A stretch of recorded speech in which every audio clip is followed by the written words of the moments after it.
Hello, how are you? Thank you for coming to, this is my first class that I've done here. I've been here for about 3 months now, and I'm excited about it, and thank you all for signing up, number one.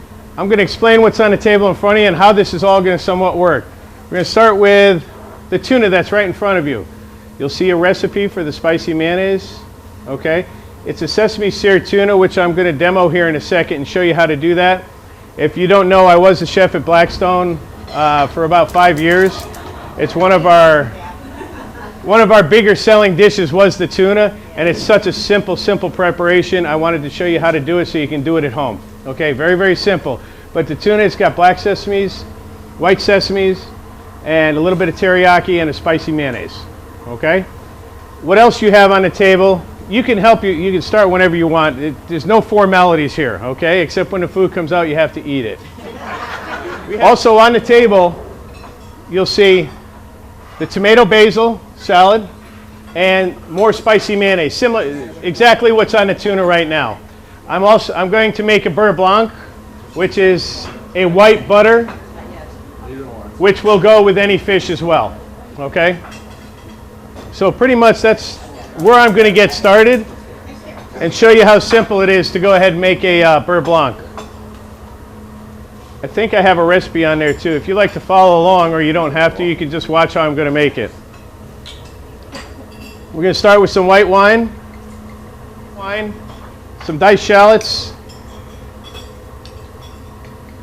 and some minced garlic.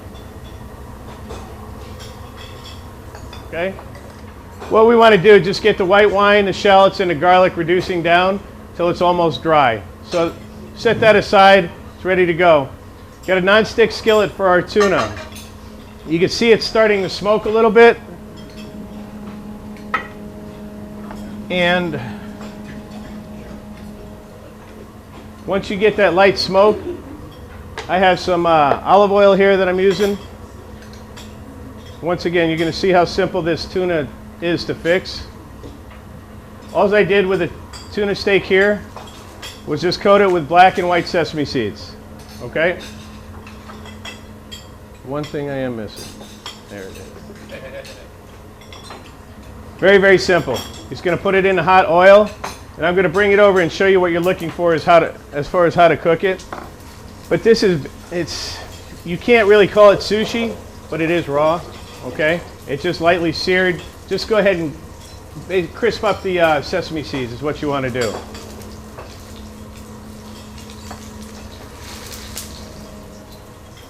And I hope nobody's afraid of butter. Butter's good, and I like butter. It goes well with fish. You can't really have fish, in my estimation, without just a little bit of butter. So we'll probably go through just a little bit of butter tonight, but there's a lot of people here, so it's all relative, right? Okay. If you want it a little more cooked, but you can see it's even on both sides, and that's what you're looking for, okay? If you want to cook it more, that's fine. There's no rule to this. If you like it well done, cook it well done. The only thing I recommend to not cook it well done, it's going to be a little bit, it's chewy. It really doesn't chew well in your mouth. You can't chew it. That's why the rarer piece will go ahead and it's going to be a touch more tender for you. Once again, the simple part of this, serrated knife or a very sharp knife, and it doesn't get much simpler for an appetizer or an entree, and it didn't take more than 2 minutes to go ahead and cook. Okay, so I'm just going to add a small amount of cream, as you see in the recipe. It's just a little bit of insurance factor for me. So while that's cooking over here still, our next dish that we're going to be doing, 2 different styles of shrimp. And I want to show you the different sizes. When you see, a lot of you people will know this, but when you see in such as Dennis's case, you see a U15 or a U16, U10. Does everybody understand what the U comes from? It means under. So if it says U10, you get under 10 shrimp per pound. It says 15, 20, it's 15 to 20 shrimp per pound, and so on and so on and so on. Okay? But that pertains to shrimp, it'll pertain to scallops, and any, I think that's pretty much it. Shrimp and scallops is what your crab will be a little bit different. But here we have, these are the 1620s. So 16 to 20 per pound, that's with the shell on, okay? And it's a little different in the north compared to the south. Lived in New Orleans for 5 years. 16 to 20 shrimp, you're gonna have the head on, because that's how you eat in the south. You eat it with the head on, and you'll never see it peeled in the vein. Or, excuse me, you'll never see it deveined either, because you eat the vein and all. It's not a big deal down there. A lot of people find that a little bit offensive, so up here we do it a little different, okay? And here, 26.30, so 26.30 shrimp per pound. What we're gonna do is, I have a little bit of a marinade on here. Creole seasoning, Tony Chachere's Creole seasoning, a little bit of hot sauce and olive oil, and that's all I have on here. I'm gonna start grilling those. There's no real technique. All you wanna do is cook them till they're, you don't wanna overcook them, but you cook them till they're pink. Okay, so I'm gonna get them started, and I'm also gonna take these, saute them, do a Creole garlic shrimp. And what we're gonna be serving that with right here, I just took some sugar snap peas, some purple peppers, yellow peppers, touch of vinegar, and salt and pepper. Very simple, okay? A nice summer salad for that. Biggest thing right now on your butter sauce is it's almost, as you can see, once again, it's reduced down that quick. You don't want to let it go too far, because it's going to go ahead, it'll burn on you, and then it's going to turn bitter. So we're going to reduce the heat down. It's pretty much, I'm not even going to use a whisk. We'll add a stick of butter at a time. Okay, since we have 30 people here, almost 30, think about it, a stick of butter is not that much, all right? It really isn't. And what you want to do, you get it started, you reduce your heat down to low, and forget about it. You really, just every once in a while, you got to stir it up. You're just letting the butter emulsify in with the wine and the cream and the shallots and the garlic, okay? It's very simple. I'm going to come back every once in a while and stir that up. You'll see me doing that. So I have, once again, the same pan. Very simple. Let's start, I'm going to start the shrimp so we don't have to, you want to play with that? Yeah. Just don't burn the wood. That wouldn't be good. I have to use Crystal because the family that I work for is married to the Balmer Foods, and it just got ingrained in my head once again, so. Okay, just once again, olive oil. I could go ahead and say, okay, we can use canola oil, you can use this oil, you can use that oil. Why would you want to have 6 different oils in your cabinet? You know? To me, cooking's simple. You have 4 ingredients and you make them taste good from that point. Olive oil, I like to use olive oil. It's got a low smoking point, so you get a better sear, okay? You know, if you want to have something that's got a high smoking point, of course you use peanut oil. There's so many different allergies going around. I try to somewhat stay away from that. You caught one on fire, didn't you? No. Yeah, you did. It's okay. Seasoning is a key to anything that you're doing, and you're going to think, wow, that's a lot of garlic. It really isn't that much. No, trust me, it's really not. In certain restaurants, I would put twice that amount, okay? And I'm going to show you how much of the seasoning as well. You want the food to have flavor. You don't want to be afraid to have it, let it have flavor. It's really not, like you say, it's not that much when you stir it all up.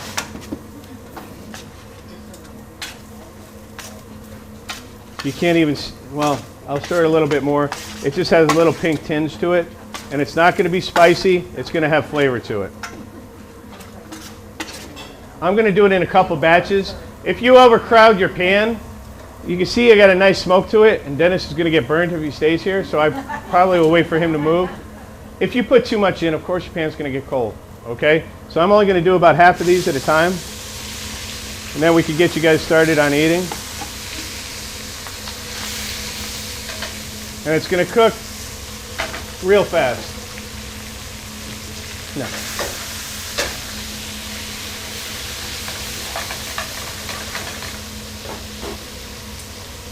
So you can see we're still working on the butter sauce over here. It's not that hard. You just stirring it up. You can see the butter here. The first stick of many is melted now. So we're going to add one more in there. How many tablespoons? It's not that much. It really isn't.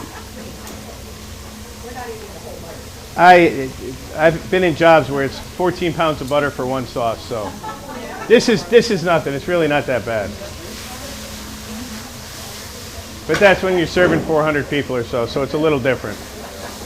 So when you're cooking it, you're constantly moving it around. You can see half of the shrimp are just about done, and it's all by color. Okay? Everybody in this table, you've had overcooked shrimp before. It's terrible. It's rubbery. If you get it cooked just right, much, much, much better. On the tuna here, I see everybody did eat the tuna. Can anybody tell me if that was fresh or frozen? I'm going to give you a little philosophy that I have. Can anybody tell me if that was fresh or frozen? Frozen. Let me tell you the philosophy on that. We live in Iowa. How long does it take to get something here from the coast? After it's been sitting out on the boat for how long? The tuna that we get, they catch the tuna, they process the tuna, they freeze it on the boat. So it's going to be that much fresher. Okay, everybody's on, it has to be fresh, it has to be. I'll be honest with you, I'd much rather have this cut than something that, unless I know the person that's going to catch it and send it to me that day, this is going to be a better quality product. I don't preach on it, but I used to preach on fresh fish. But I lived in New Orleans, I lived in Connecticut. Of course you're going to have fresh fish. We live in Iowa, we have to go ahead and make a few amends to the situation. And if you want to go ahead and pay, you can pay top dollar and have it shipped in next day, but not too many people will be able to afford it. Dennis can tell you, he goes up to the airport once a week for a fresh Dungeness crab, and what else would do? A couple other things. We've gotten fresh tuna in, and it was actually more for the shipping than it was for the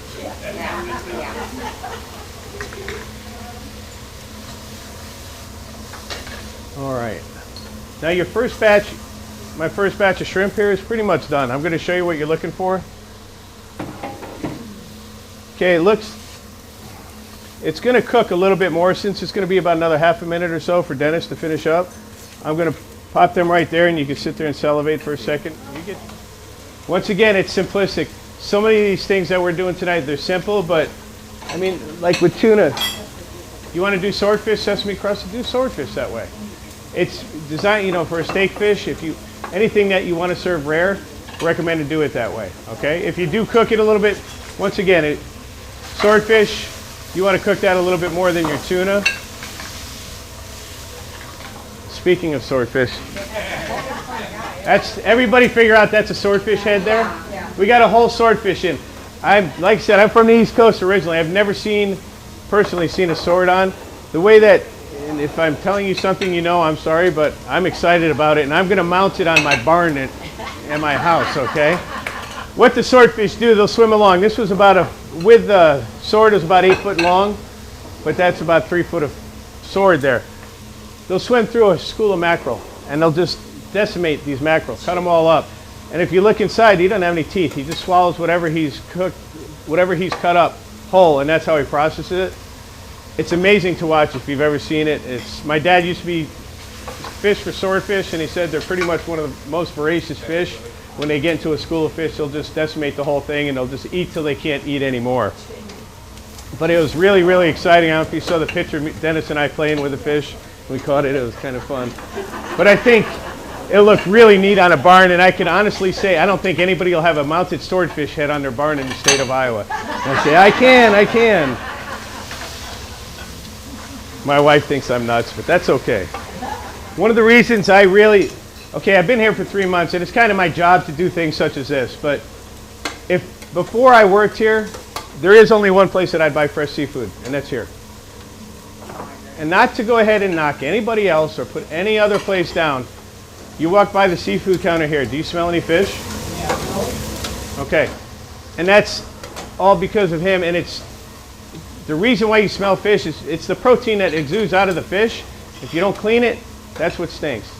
You know, you have a piece of fish that's in a cryovac, it smells, it's usually the protein, but this is the only place that I'll buy fresh fish from, and it's exciting to work in a place that has, I get to see a fresh swordfish, you know? I get to see quality stuff, and Dennis gets excited about the stuff that's coming in, the Copper River salmon that we have.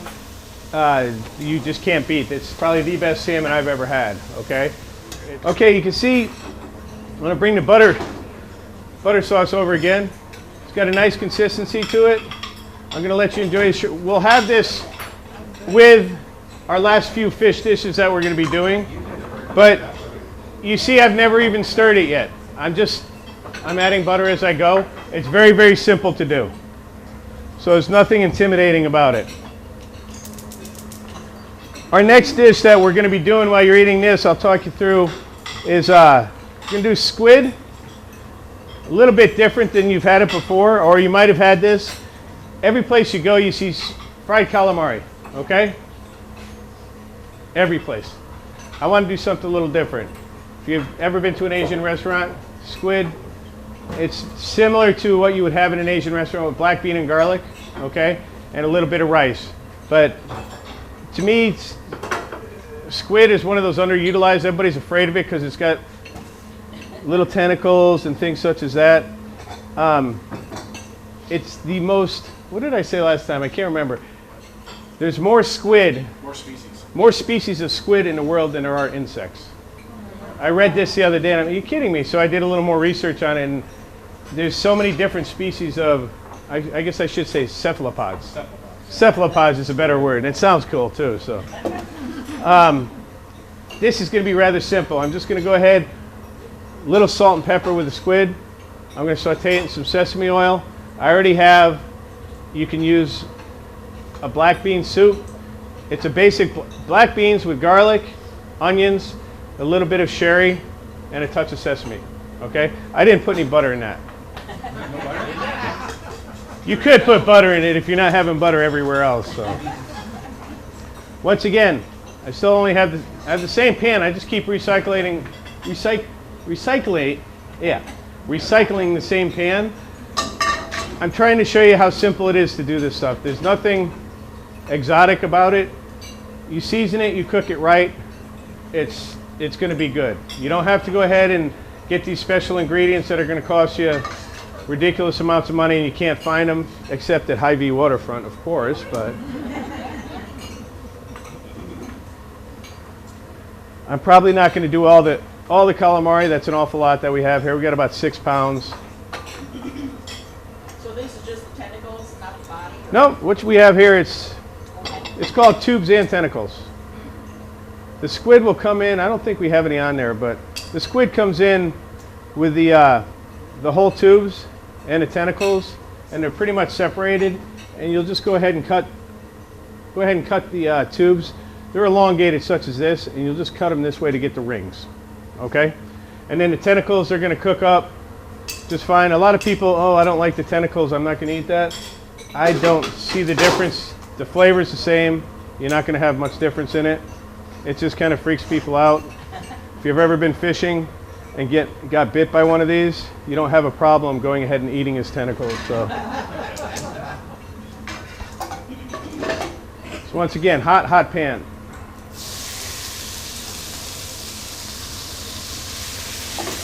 We're not going to overcrowd the pan. We're going to do half batch at a time again. What's that? Let's go ahead and just do one of these. Yeah.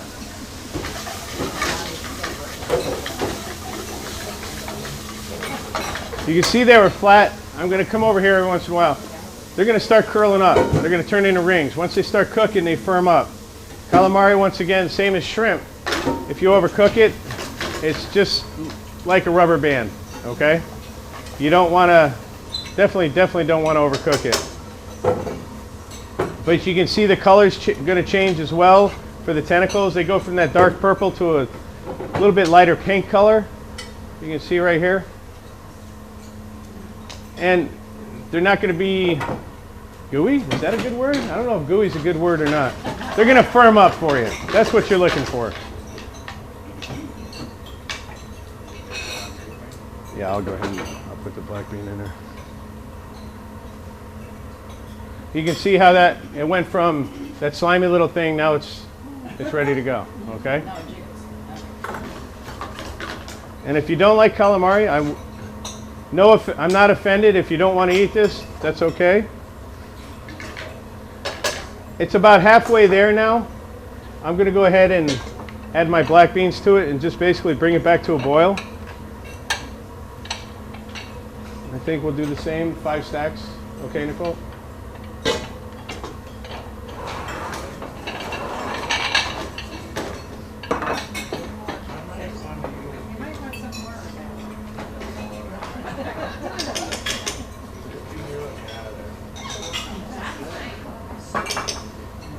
Okay, once you can see they've all firmed up. You can see the rings here.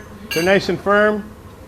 You don't have any slime, or we'll say gooey. Slimy is not a good word in food. We'll say gooiness. These are firmed up.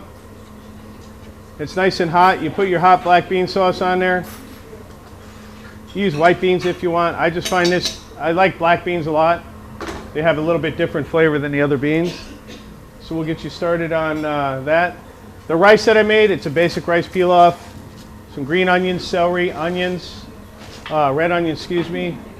Once again, garlic, and a touch of sesame, as you're going to find a little bit of sesame oil in there, okay? Okay, now, our butter sauce, we'll call it beurre blanc. We won't say butter anymore tonight. We'll call it beurre blanc. It's all melted. It's ready to go. I'm going to go ahead and fill some little ramekins. When we get to that point, we're going to do that with our codfish and our lobster. The next fish we're going to be doing the codfish. Pretty much staple fish for a lot of cultures, a lot of countries. Salt cod, you've heard of salt cod. It's still used in a lot of recipes right now. The reason, of course, that you know that why they use salt cod is for preserving. It goes ahead and soaks all the protein out, and you can go ahead and have it indefinitely. Very, very simple. I'm going to take the cod that we have, just 2 small fillets, just a little bit of salt. Going to do both sides with salt and pepper. As someone on TV that we won't mention, he always says you don't eat just one side, okay? So you want to season both sides. Very, very important. In New Orleans, has everybody eaten fish in New Orleans? Everybody eaten in New Orleans? Everything's a little bit saltier, a little bit spicier, but it's not hot and it's not salty. It just tastes good. It's just got a little bit of flavor. When I came up from New Orleans, I was trying to season the same way, and I got shut down real quick by a lot of people saying, you can't do that here, you can't do that here. So just occasionally when I do have a special dinner, occasion dinner, Creole dinner, I'll go ahead and season the way it should be done. Very simple. I got a non-stick skillet here. This is something we're going to have right after the break. Shrimp stuffing, celery. I have a recipe for this one, so I don't have to explain it. Celery, onions, garlic. I use some salad shrimp. Fresh breadcrumbs. Don't use the dried breadcrumbs. Just go ahead and get some day-old bread that's still a little bit soft. Grind it up into Cuisinart. You get a lot better consistency. It tastes a lot better. It's going to be too crunchy otherwise. I don't like the crunchiness on a stuffing. You want to have it nice and soft so it kind of cooks in right with the fish. And I'm just taking a little bit, covering the top of the fish. Once again, I have the magic of TV here. I got a whole bunch done already. So when you get back from break, you're going to have cooked cod already. I didn't cook it yet. Don't worry about that. And once again, simple. That's all it is. It's very, very simple. I'm going to take that. I'm going to put it into 350, and I'm going to cook it the way I'm going to tell when it's done. I'll show you later. It's by touch, okay? You can stick a thermometer in there. You can do that. Cooking's all by touch, by feel, by taste, okay? What you're looking for, take the gloves off here. It's like a steak. Everybody know my little story of the steak? Everybody's got a little, I see a little different position on their hand that they use. I use this right here, okay? If you're touching, you see cooks doing this all the time. They're touching, they're touching, they're touching. You can't stick a thermometer in when you got 32 steaks on a grill. There's absolutely no way you can do it, okay? feel right here, when your muscle's loose, okay? That's rare. You tighten it up a little bit, that's medium rare. A little tighter is medium. As tight as you can possibly make it, it's well done. Very simple. It doesn't get much simpler than that. But a fillet is going to be different from a sirloin. It's going to be different from a New York strip, from fish. But I'm going to cook this to medium. Okay? So when I touch it like this, I want to have a little bit of play to it, but it should be somewhat firm. Okay? Fine. I want to kind of go over scallops. Once again, we talked about sizing on scallops. You have base scallops, which are tiny tinies. Okay? All the way up to U10s. These are 1620s, I'm thinking. 1620s. All scallops, 99% of them, unless it's been ripped off into processing. You can see this little muscle right here. Okay? Yeah, it's edible, but it's extremely chewy. Okay? This is where the scallop attaches to the shell. All you want to do, you take that off and discard it. I'm going to take the scallops. We're going to do something. It's a potato crust. They look a little bit like hash browns. Okay? It's a dish I used to do in the stateroom when I first came to Iowa City. Scallops lyonnaise. Lyonnaise being the classic from Lyon, France. The garnish of potatoes and onions. Okay? I still call them lyonnaise. We're not having any onions involved in this. There is a little bit of onion in the butter sauce, but with the potatoes. This is very, very simple. You can do this with scallops, small piece of fish. You can do it with any type of fish at all. It's all in technique and how you do it. So most of the time when you're breading, let's pull the cod out and we'll start putting that on there. When you're breading, you're going to go, a standard breading procedure is flour, egg wash, breadcrumbs. Okay? This one's a little backwards. Egg wash, we're going to go the egg wash first, which is seasoned. Okay?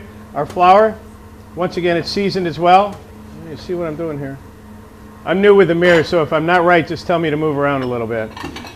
You want to get the, I'm not, but that's okay. Excess egg off of there so the flour will stick to it. And then you want to get the excess, as much flour as you can off. You don't want the big globs on there. You're just going to set it. Potatoes, what you do with those, you peel the potatoes and you can shred them in a food processor.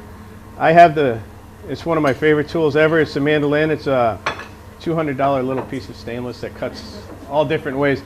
A food processor with a shredder works just fine. But after you shred them, you want to rinse them till there's no more color. The starch is completely out. And the potatoes, I have some over here. The potatoes are almost going to be brittle because all the starch is rinsed out. But your water should be clear like that. It might take 5 or 6 times to go ahead and rinse them. Just keep rinsing them until they come clear. If you don't, your potatoes are going to burn. Okay? This is just, it's a neat way of doing fish. They look like hash browns when you're done. You can call them stuffed hash browns, scallop stuff. You can call them whatever you want. I just like the term lyonnaise. Now you're going to let these, you could cook them right away. You just got to be real careful on how you cook them. If you let them sit for a tad, you're going to go ahead and you can see the flour. The potato's going to stick to the flour. So that's what creates your little hash brown that you have. Okay? So once again, you do it with a piece of fish, catfish, salmon, anything. It's just a neat way, different way instead of just breading a piece of fish. Okay? All right, as you can see, I went ahead and heated up the pan with the oil and just put the I was going to call them potatoes, the scallops right in the pan. Once it's ready to go, it's just like a hash brown. I'll show you once it's ready to turn over, but it's going to crisp up so you'll be able to turn it over. Okay? The next dish that we're going to somewhat do a combination plate next. And I'm going to show you how we do the salmon dish here. It's a cardamom, black pepper, and salt crust. Okay? Cardamon's real perfumey. You're going to taste it and you're going to smell it once I start cooking it here. I keep it very simple. I'm going to go ahead, just coat.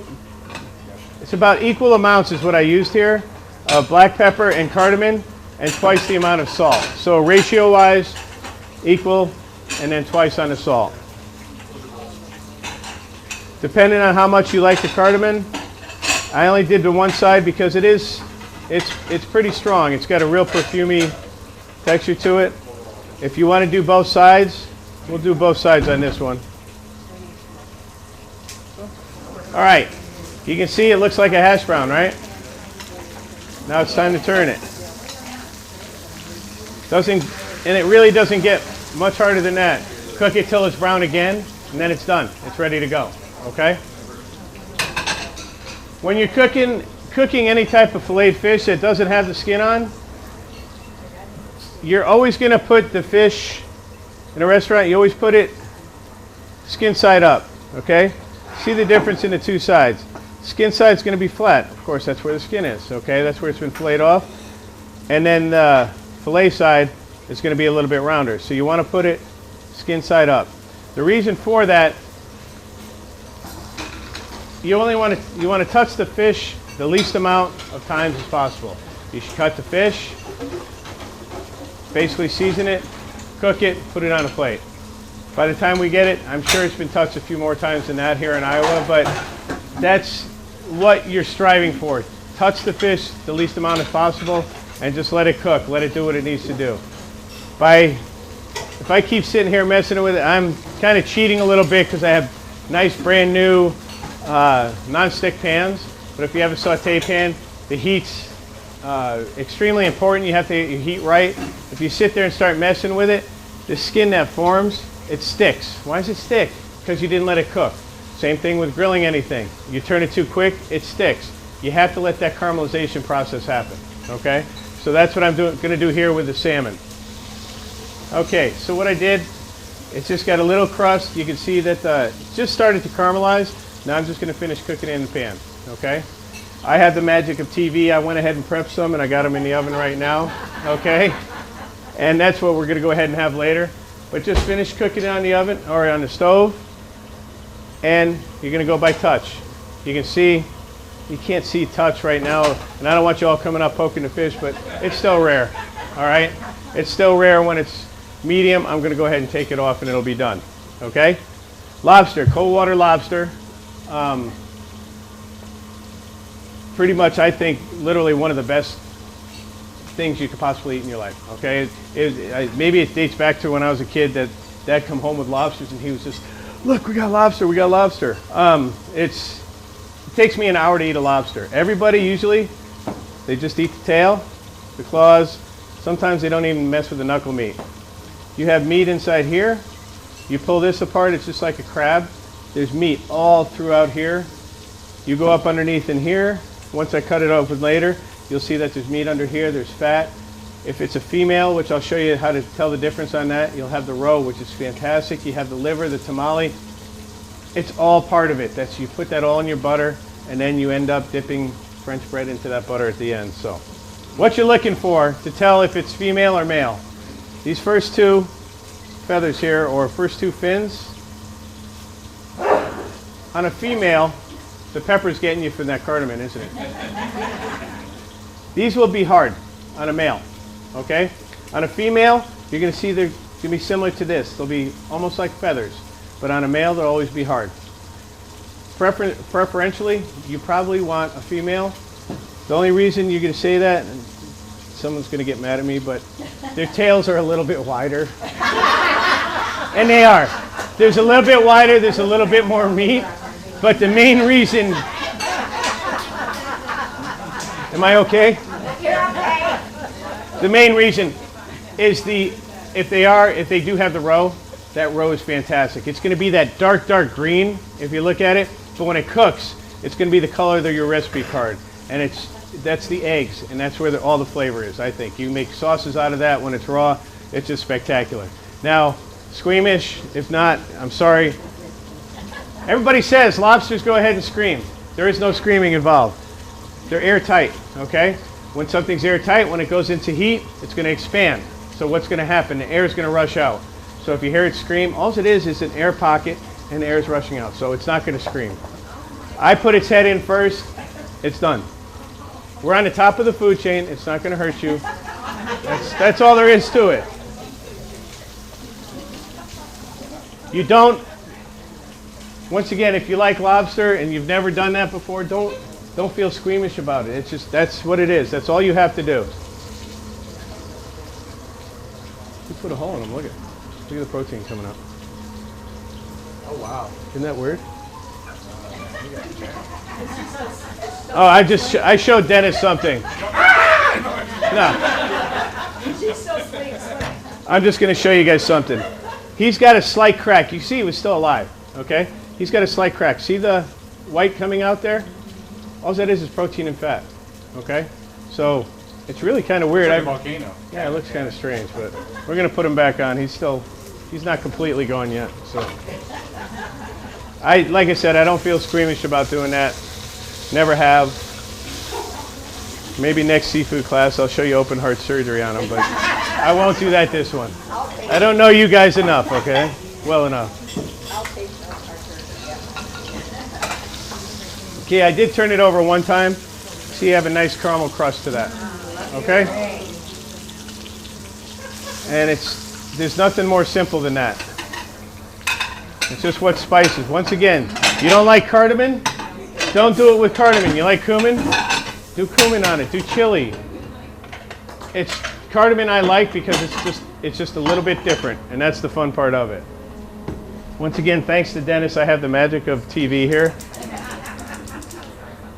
We went ahead and we have some lobster tails here, which I'm going to go ahead and we cooked them. I did them the same way. Just boiled them off, salted water.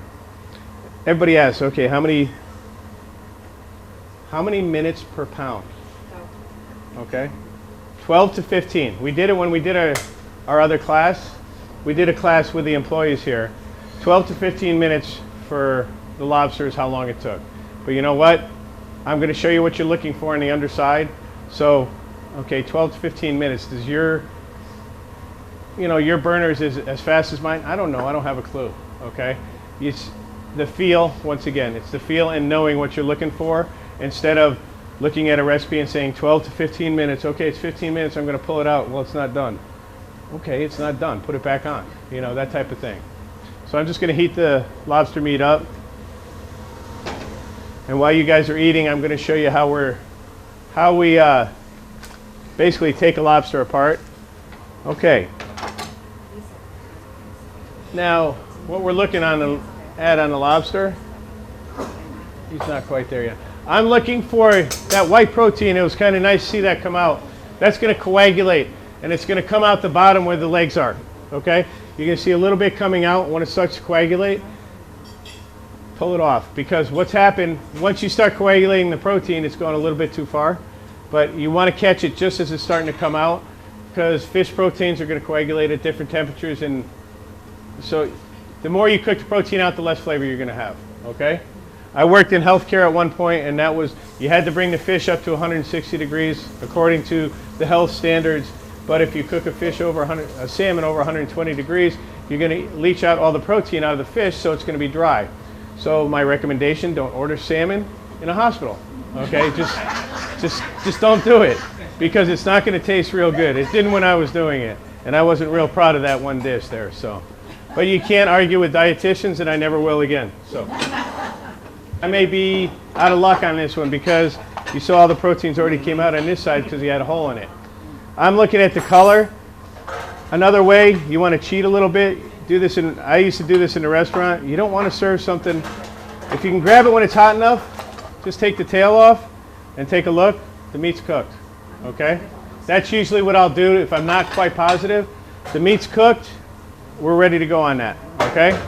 While they're serving you, I'm going to kind of demo on how to cut one of those up. That'd be the first step, is to pull the tail off. Leave it in a saute pan or leave it in a bowl because there's going to be a lot of water coming out. As you know, it's kind of hot, so you just want to move real quick with it.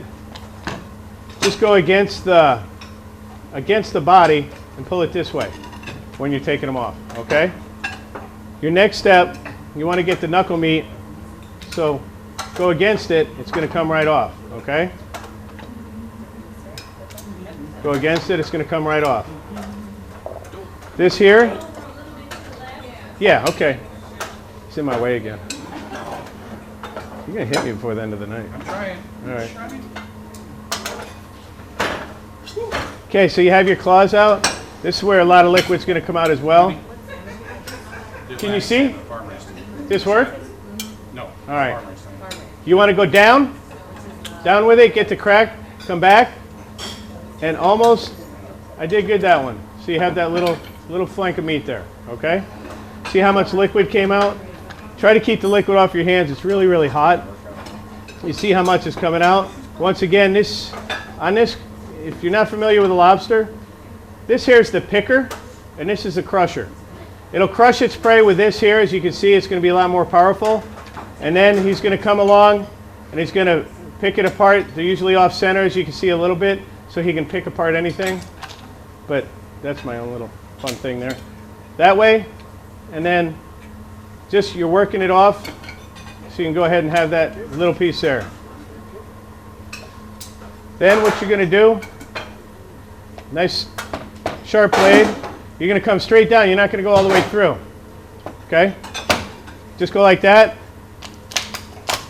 Twist it so you get it pulled apart. Okay? Do both of those such as that. And just get them twisted apart. Come on over. You can see that little piece there? Sometimes it's going to get stuck. It's inedible. You can't eat it. So you'll find that in a claw sometimes, and you just don't want to eat it. If you get that crack just right, you can see how easy it is. And it comes right out just like that. For this in a restaurant, you're going to pay $45 for it. Okay? To me, it's more fun to sit at home and do it that way. Okay, now for the knuckles, these are a little bit trickier. Take the base, don't take the blade side, take the back side of the knife. You see the hard part of the knuckle, it's the inside of the claw. What you want to do, just give it a crack. You can see I cracked it. If I splatter anybody, I'm sorry. Then you take blade side, right in the center of that, and just go through. Set it aside, okay? You need to have a pretty strong knife to go ahead and do it. Once again, just get that started. Make sure you crack through. If you got to go to the other side, as long as you get it cracked, you're fine. And then you're going to take the knife, go straight down. Now, you want to pull the meat out. All you're doing is separating it out, and you have meat on both sides. And where you hit it with your knife, pull that one off, then come around back. Stick your pinky in there, and that's all the meat from the knuckle right there. This is probably the most tender part of the lobster. Everybody thinks this is. This does too much action, so it's going to be a lot tougher than the knuckle. The knuckle doesn't move a lot, so it's not going to go ahead and get a lot of muscle tone to it. Whereas a lot of muscle, so it's a lot. I won't say tough because the whole thing's good, but these pieces here are a lot more tender than the rest. And basically, you're just pulling that apart. And then for the tail itself, you want to split it straight down the center. Take the point of your knife, put your hand on the top, just go straight down. Now, whether it's crude or not, the way it is what it is. He has to go to the bathroom too, so there's always going to be that vein coming down through here. You want to find that vein, and that's the only part that you're going to pull out of the tail. Make sure you get as much as you can. It's going to go all the way down to the end. Discard that, okay? You want to go ahead and pull the meat out. You start, it's going to come right out for you if you cooked your lobster right. And both sides.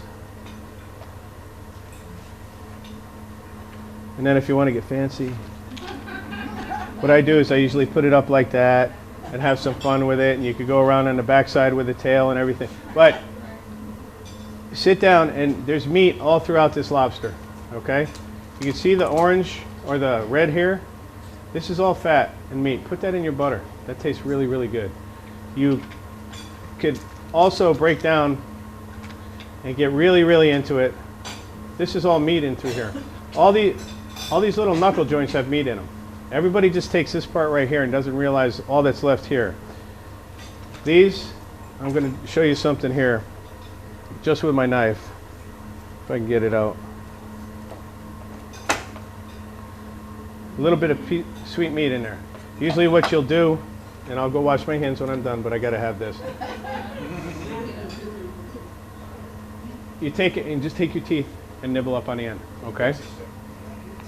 That's all my kids used to eat. Now they have to have a whole lobster, so it's not as fun as it used to be. But literally, that's probably one of my very favorite things. Is there any questions on scallops, salmon, lobster? I'm going to go wash my hands. Just 1 second. My biggest thing, and I hope I got it across, was every single dish that you have here, you can do it 10 different ways now. Okay? Use your imagination as you cook. Don't be so stuck. You know, I like recipes. Dennis always asks me for recipes. I'm like, let me just show you how to do it. You know, I'd rather show someone how to cook than go ahead and give them a recipe. And I'll go back to the beginning. I can't preach that enough, is have fun with what you're doing, okay? I think everybody's here for a reason. They like to cook. You know, you wouldn't be here unless you like to cook. A lot of people, it's like, oh crap, I got to cook today. You know, I know it's time for me to cook when I come home, and I've been cooking all day when my wife says we don't have anything to eat. Yeah, we do. Yeah, we have plenty to eat. It's just a matter of doing it, you know. It's a love that you have. It's a passion that you have, and have fun with it. Just keep going farther and farther with cooking. That's all I have. I want to thank you all very much for coming, and we'll probably be doing another seafood here, probably towards the fall or something like that. Dennis and I have fun doing these, so this is the second one we've done. That's good. Good. Thank you.